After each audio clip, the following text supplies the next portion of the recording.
In today's Entertainment City, we have Alec Baldwin and Batman. Yes, you heard right, Batman in action.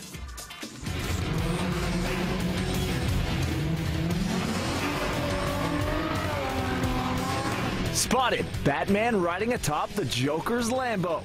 The stunt was filmed in the wee hours of this morning in Toronto for the upcoming supervillain flick Suicide Squad. But we're pretty sure that's a stuntman in the Dark Knight gear and not Ben Affleck.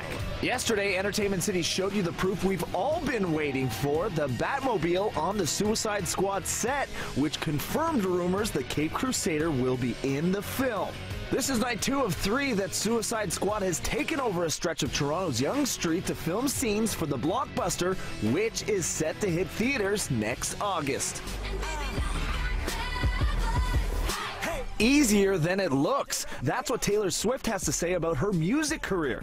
In an interview with BBC Radio 1, Swift said her life of recording, going to award shows, and even performing sold-out world tours is, quote, not that hard. The singer is currently on her 1989 world tour, during which she'll play more than 75 shows throughout Asia, North America, Europe, and Australia. But according to Swift, her schedule should not warrant pity.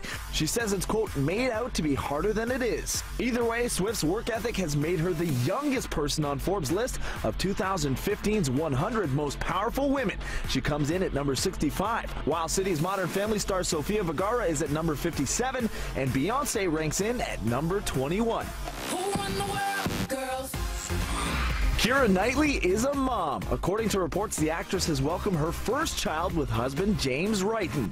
The 30-year-old Academy Award nominee debuted her baby bump during awards season. No word yet on whether it's a boy or a girl. Either way, congrats to the growing family. Alec Baldwin is an A-list actor and comedian, but who does he admire in the comedy world? He dished to BT Montreal's Wilder Weir. Capitalism is my religion. Now, you want to have an intellectual argument? Fine. But I should warn you, I went to Princeton. You're someone who takes a lot of risks and really reinvented himself in comedy. In the comedy world, who do you think takes the best risks? And is there anybody out there that maybe needs to reinvent themselves? I like Ben Stiller. I like what Ben does. Yeah, I mean, he does some interesting things. Johnny Depp, I think, takes a lot of risks in films because he plays very straightforward, dramatic roles. And then he plays these loopy pirate characters and everything, so he mixes it up a lot. I admire him a lot for that. Who needs to reinvent themselves? Well, I think we know that, don't we? Baldwin is in Montreal for C2 Montreal, the city's version of TED Talks, to share his perspective on creative business. We have to keep our mind on both the creative and the business. Like in the film business, for example, the days are gone when studios would throw together a couple of $100 million to make a movie without some degree of certainty that it was going to do pretty well. Like these movies they make now, that are these big movies, they've hedged their bets pretty well. Speaking of big movies, coming up Friday, Baldwin tells us about playing a role in the new star-studded flick, Aloha.